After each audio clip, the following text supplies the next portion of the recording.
आशु मोंगिया जो कि हमारे साथ स्टूडियो में मौजूद है, वरिष्ठ पत्रकार अवधेश कुमार जो देश दुनिया के हर बड़े छोटे मसले पर टिप्पणी करते हैं, हमारे साथ मौजूद होते हैं। कई सालों से आप इनको देख रहे हैं, लेकिन इन्होंने इस इशू पे हमेशा आसाराम और नारायण साईं के एक पक्ष का समर्थन किया है। वो क्या है उस पर भी हम बात करेंगे और आज उनको क्या कहना है इस पर भी हम बात करेंगे। रमेश जोशी हैं, प्रेसिडेंट धर्म रक्षक महामंच के, वो इस पूरे मसले पर आसाराम और नारायण साईं के अगेंस्ट हैं। और अमित आनंद तिवारी हैं, वो सुप्रीम कोर्ट के वकील हैं, इनकम टैक्स से जुड़े मामले देखते हैं, उनसे भी हम बात करेंगे। सबसे पहले आशु मोंगिया जी, मुझे एक बात बताइए, आर्थिक जो उनपे अनियमितताओं के आरोप लगे हैं, उन आरोपों के बाद इनकम टैक्स के नोटिस का उन्होंने जवाब क्यों नहीं दिया? उनको 750 करोड़ की रिकवरी क्यों करनी पड़ी, मुझे बताइए। दीपक जी, आज 22 तारीख शाम को 7:30 बजे तक तो इनकम टैक्स के किसी भी तरह के इनकम टैक्स या ईडी डिपार्टमेंट के कोई भी नोटिस की कॉपी या नोटिस आज तक रिसीव नहीं हुआ, आज तक हमें नहीं मिला हुआ आश्रम में। और नोटिस गए हैं, जवाब नहीं हुआ, लेकिन नोटिस रिसीव नहीं हुआ। 750 करोड़ की रिकवरी है, 750 करोड़ की रिकवरी है या कुछ भी हैगा, वो तो उन लोगों के पास में डॉक्यूमेंट्स वगैरह, जैसे वो कह रहे हैं कि हमने कलेक्ट किए हैं वहां। मेरी बात हुई है कि आश्रम में, अहमदाबाद आश्रम में आज 7:30 बजे शाम को भी आपके यहाँ आने से पहले तो उनसे ये भी तो क्लियर हुआ कि अभी तक नहीं मिले नोटिस। उनसे ये भी तो पूछना था कल्पेश देसाई कौन है? कल्पेश देसाई जो है, उनसे अगर इनकम टैक्स ने अगर वो लिया हुआ है और अगर उनका कुछ है तो वो कल्पेश देसाई जाने, लेकिन आश्रम के अंदर में ऐसा कोई नोटिस अभी तक वहां पर नहीं पहुंचा वहां पे। अच्छा अवधेश जी, आपने हमेशा इन दोनों को डिफेंड किया, पिता पुत्र को, कि हो सकता है आरोप गलत हो, कोर्ट में इनको प्रूव होने दीजिए, इनके भक्तों को कहा कि आप संघर्ष करिए, सब कुछ बातें हैं। अब मुझे आप बताइए, जब एक व्यक्ति को किसी के विरोध में भी गवाही देने का अधिकार है, लेकिन दीपक जी मेरा प्रश्न आपसे था कि मेरा स्टैंड पहले भी था और आज भी है। मेरा स्टैंड पहले दिन से 4 स्टैंड मैंने लिया है। पहला स्टैंड यह है कि कोई भी किसी पर आरोप लगता है तो हमारे मीडिया के लोगों की अपनी एक सीमाएं हैं कि हम एक सीमा से ज्यादा उसके ट्रायल के चक्कर में न पड़े। इस पर हमारे आपके बीच लड़ाई भी हुई और दुर्भाग्य से लोगों ने यह कह दिया कि जो हमारी लड़ाई थी वो नकली थी, जबकि हमने सीधी लड़ाई लड़ी थी। दूसरा जो हमारा मानना था वो ये था कि जो कुछ भी आरोप लगा है वो एफआईआर देखने से उस आरोप में कहीं बेचारे पर बलात्कार की का कोई या मेडिकल रिपोर्ट देखने से नहीं होता है, उसको हमको बलात्कार नहीं करना चाहिए, यद्यपि कि पॉस्को कानून के तहत तो माना जाता है।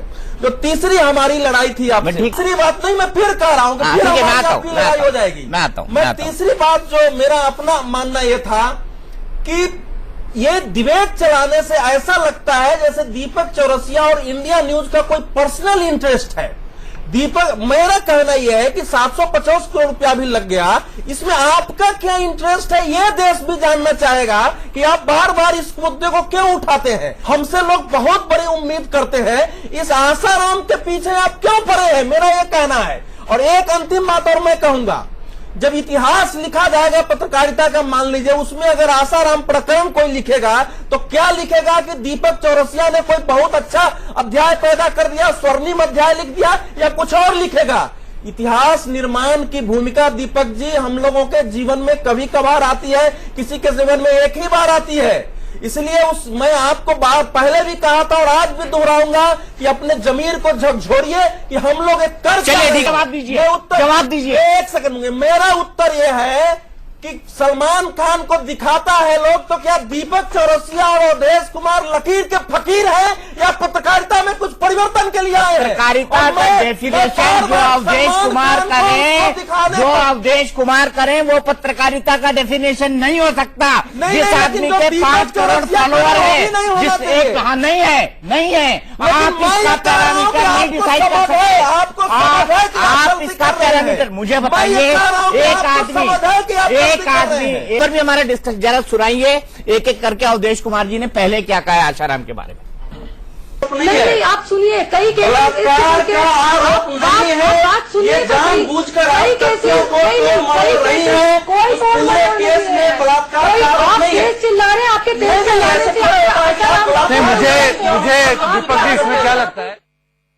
अब एक पत्रकार के नाते रवि, मैं तुम्हारे इस समूचे स्टिंग को खारिज करता हूं, क्योंकि इससे अभी तक यह स्थापित नहीं हुआ है कि आसाराम बीमार है या नहीं है। कोई सरकारी पुलिस अफसर है या कोई वहां लैब टेक्नीशियन है, वो सत हरिश्चंद्र का पुत्र नहीं है कि उसकी बात को मैं स्वीकार करूंगा। आपकी बात क्यों स्वीकार? आपका पहला आर्ग्यूमेंट उस दिन था जब एक वरिष्ठ वकील ने उस नाबालिग बच्ची के चरित्र पर कई विपरीत टिप्पणियां करी थी। मुझे एक बात बता दीजिए, आप आशाराम से आज तक नहीं मिले, आप नारायण साईं से आज तक नहीं मिले, आप उनके आश्रम में आज तक नहीं गए, आप उनको क्लीन चिट सर्टिफिकेट तो दे रहे हैं, मेरी पत्रकारिता पे सवाल उठा रहे हैं। जिससे बात हो रही थी और उन्होंने मुझ पर आरोप लगाया था कि मेरा नाम कोई पत्रकारिता के स्वर्णिम अक्षरों में नहीं लिखा जाएगा और आशाराम के बारे में एक्सपोज करके मैं समाज का कोई भला नहीं कर रहा हूं, और मैं ऐसा क्यों कर रहा हूं ये उनके समझ के परे है। के लिए तैयार है कि जब तक बापू और नारायण साईं आरोपों से मुक्त नहीं हो जाते हैं तब तक हम तन मन धन से संघर्ष करते रहेंगे। अगर हैं तो बोलिए। तो पहले मैं एक नारा लगाऊंगा, फिर बाकी बात कहूंगा क्या करना है।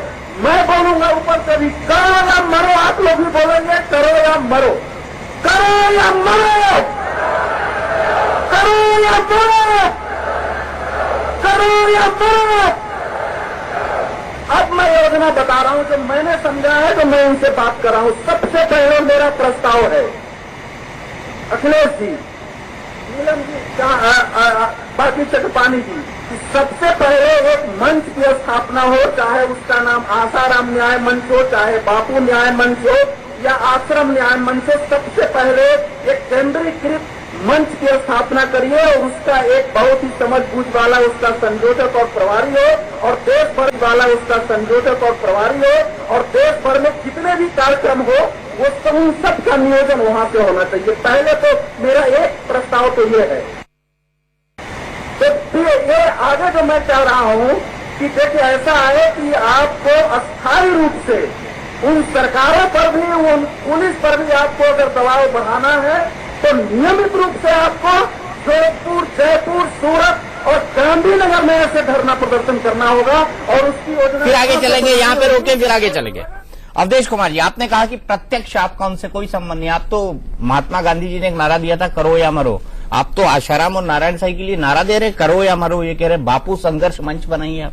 मतलब ये तो साफ हुआ। चलिए, आप तो मुझ पे आरोप लगा रहे हैं। देश भर में घूमता है और जो आप दिखा रहे हैं ये खुली मीटिंग थी, कोई ऐसा छुपी हुई। मैं कहाँ कह रहा हूँ, आपको मैं कहाँ कह रहा हूँ खुली नहीं है, और मैं कहाँ कह रहा हूँ खुली नहीं है। मैं तो आपको दिखा रहा हूँ, एक मिनट। आपने कहा आरोप अपने फेसबुक से लेके उस पर भी, तो इसलिए भाषण छिपाने। पहली बात तो ये है कि ये स्वामी चक्रपाणी ने मुझे फोन किया कि ये कार्यक्रम है, उसमें आ जाना है। मैं गया और मैं ये मानता था कि उस समय जो बलात्कार के आरोप है वो बिल्कुल, मैं उसको आज भी मानता हूं कि वो जो पहला आरोप है कम से कम उस आरोप से मैं सहमत न था न हूं, और इसलिए मैंने कहा कि अगर मतलब उसके लिए आप आंदोलन करेंगे, उसके लिए आप एक आरोप को बचाने के लिए, जुडिशरी पर दबाव बनाने के लिए आप आंदोलन करेंगे। मैंने कहा कि जुडिशरी पर दबाव बनाने के लिए आप आंदोलन करेंगे। कि अगर आप मानते हो कि बापू निर्दोष है, करो या मरो बोलेंगे। के अंदर आपको उसके लिए करो या मरो, अहिंसक तरीके से जाइए, धरना दीजिए। आगे अभी कहा है, पुलिस आपको पकड़ेगी, आप जेल जाइए, फिर निकल के आइए और फिर धरना दीजिए। हम लोग ऐसे काम करते रहे हैं जीवन में, और किसी को भी लगता है कि हमारे साथ अन्याय हुआ है तो मैं यही कहूंगा, आप मेरे को जो भी साबित कर दीजिए, लेकिन मैं फिर उसी प्रश्न पर आ रहा हूं कि आपका क्या इंटरेस्ट है। मेरा वही प्रश्न है, आप मेरे से मैं आपसे एक काउंटर सवाल कर रहा हूं, आपका क्या इंटरेस्ट है आशाराम और नारायण साईं को बचाने में? मैं तो पब्लिक को एजुकेट कर रहा हूं। मेरा इंटरेस्ट यह है कि अगर मान लीजिए किसी व्यक्ति पर कोई आरोप है, उससे देश भर के साधु संतों पर दुनिया में प्रश्न खड़ा हो रहा है, वो हमारे धर्म के लिए, हमारी सनातन परंपरा के लिए प्रश्न खड़े हो रहे हैं। आसाराम को लेकर के, चाहे वो भजन कीर्तन का मामला हो, चाहे वो कथा में नृत्य करने का मामला हो, ये सब जो हम दिखाते हैं उससे पूरी कथा वाचन परंपरा पर प्रश्न खड़ा होता है। आसाराम को लेकर के हमारी स्वदेशी चिकित्सा पद्धति पर प्रश्न खड़ा होता है। तो आप भाषण दे रहे हैं, करो या मरो का नारा बोल रहे हैं, नारा बोल रहा हूँ, करो या मरो का नारा बोल रहे हैं। पहले की पंक्ति है कि अगर आप मानते हैं कि उन्होंने निर्दोष हैं तो फिर आपको एक सत्याग्रह करना पड़ेगा। मैं एक चीज जानना चाहता हूँ, क्या आपको लगता है कि आशाराम और नारायण सिंह जेल में चले गए, इससे देश का पूरा साधु समाज बदनाम हो गया? बदनाम तो हुआ है, तो समय बताएगा कि देश के सामने। अच्छा, आखिरी बाइट भी सुना दीजिए, वो बताऊंगा जिस दिन कोर्ट का जजमेंट आएगा आपको बुलाऊंगा। नहीं, मैं बिल्कुल इंतकाम नहीं कर रहा हूँ, मैं तो आपको बता रहा हूँ कि दिल के लुटने का सबब पूछो न, सबके सामने नाम आएगा तुम्हारा, ये क्या बोलते हैं ये फसाना फिर कभी। तो फिर ये आगे जो मैं कह रहा हूं कि देखिए ऐसा है कि आपको अस्थायी रूप से उन सरकारों पर भी, उन पुलिस पर भी आपको अगर दबाव बढ़ाना है तो नियमित रूप से आपको जोधपुर, जयपुर, सूरत और गांधीनगर में ऐसे धरना प्रदर्शन करना होगा और उसकी योजना यहां से बनानी होगी और लगातार देश भर से वहां जत्थे जाते रहे।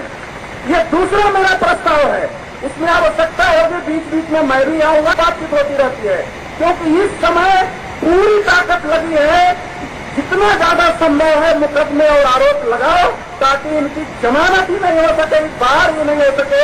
और मैं ये फिर हमारे मित्र घनश्याम जी घबराएंगे और इस समय न्यायालय। चलिए, अवधेश कुमार जी, उसके लिए आंदोलन की जरूरत नहीं पड़ती है ना। ब्रेक के बाद, राजनीति की भूमिका होती है। ब्रेक के बाद तो गांधी जी ने ये अंग्रेजों के खिलाफ असहयोग आंदोलन नहीं है अवधेश कुमार जी, ये जेपी का भ्रष्टाचार के खिलाफ आंदोलन भी नहीं है। ये भी 2 साल पहले का बाइट आप दिखा रहे हैं, 2 साल पहले का, जबकि उसके बाद से तो इतने केस हुए हैं, हवाला के, फलाना के, तब आए भी नहीं थे वो केस, न इनकम टैक्स के केस आए थे, उसके बाद तो आज आया है। हाँ, तो आज आया है और न लेकिन गवाहों पर मैं हमले हुए थे। मैं ये नहीं दिखाता अगर आप इस पर ये आरोप नहीं लगाते कि आपका इसके पीछे मकसद है। ये आरोप सीधा लगाया, मैं भी आपसे पूछ रहा हूँ कि आपका मकसद क्या है? एक पत्रकारिता का ऐसा नाम है जिसको देख के अगर नई पीढ़ी के लोग पत्रकारिता सीखते हैं तो उनको अपने आप को पर जरूर जमीन से पूछना